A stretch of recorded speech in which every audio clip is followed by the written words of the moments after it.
প্রচলিত হাদিস গ্রন্থগুলোর বিরুদ্ধবাদী কোনো আয়াত আল কোরআনে নাই।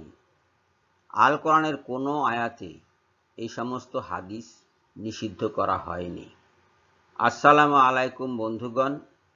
বুখারী শরীফ, মুসলিম শরীফ, মুয়াত্তা শরীফ, তিরমিজি শরীফ, আবু দাউদ শরীফ, নাসাই শরীফ, মুসনাদে আহমদ শরীফ বা এই ধরনের যে সমস্ত হাদিস গ্রন্থ আমাদের সমাজে প্রচলিত আছে, এইসব হাদিস গ্রন্থের কোনো হাদিসের বিপক্ষে কোরআনে কোনো আয়াত নেই।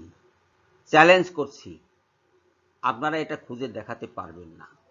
আর এইসব ব্যক্তি যারা হাদিসের বিরোধিতা করছে, তারাও অদ্যাবধি কোনো আয়াত দেখাতে পারেনি যেগুলো এইসব হাদিসের বিরুদ্ধে যায়, দেখায়নি।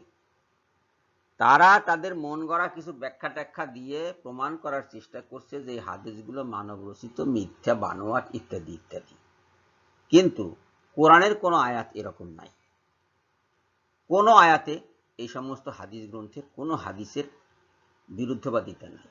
আবার এইসব হাদিস গ্রন্থেও কোরআনের কোনো বিরুদ্ধবাদিতা নেই। কোরআনের একটি আয়াতের বিপক্ষেও এর কোনো হাদিস যায় না। কাজেই এই হাদিস এবং কোরআন এই দুটোই মানতে কারো কোনো আপত্তি থাকার কথা নয়। হাদিসগুলো হলো রাসূল সাল্লাল্লাহু আলাইহি সাল্লাম কোরআন যেভাবে বাস্তবায়ন করেছেন বা তার উপরে যে হিকমত নাজিল হয়েছে, সেই হিকমত কিভাবে তিনি বাস্তবায়ন করেছেন তার দলিল হলো হাদিস। এই দলিলগুলোকে আমরা ফেলে দেবো কেন? কার কথায় ফেলে দেব?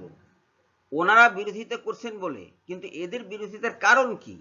কারণ তো নাই, কোনো কারণ তো ওনারা দেখাচ্ছেন না। কি জন্য ওনাদের এই বিরোধিতা মেনে নেব?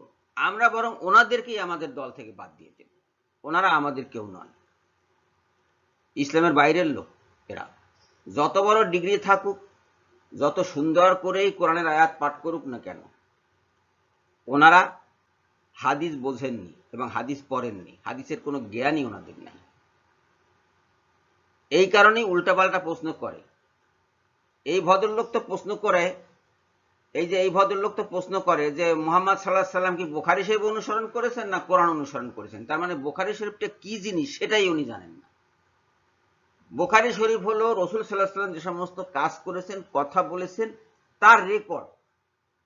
তাহলে রাসূল সাল্লাল্লাহু আলাইহি সাল্লাম বুখারী শরীফ অনুসরণ করেছেন কিনা এই প্রশ্ন কেন আসবে? এই প্রশ্ন তো আসারই কথা না, বোকার প্রশ্ন। যা হোক, যতক্ষণ পর্যন্ত আমি বা আমরা এই হাদিস গ্রন্থগুলোর বিপরীতে কোনো আয়াত না পাচ্ছি, ততক্ষণ পর্যন্ত এই হাদিস গ্রন্থগুলোকে আমরা অকাট্য প্রমাণ হিসেবে মেনে নেব, রাসূলের বাণী এবং রাসূলের কাজ হিসাবে।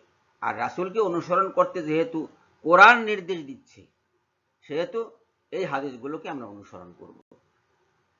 সবাইকে ধন্যবাদ জানিয়ে এখনকার মতো বিদায় হচ্ছি। আল্লাহ হাফেজ।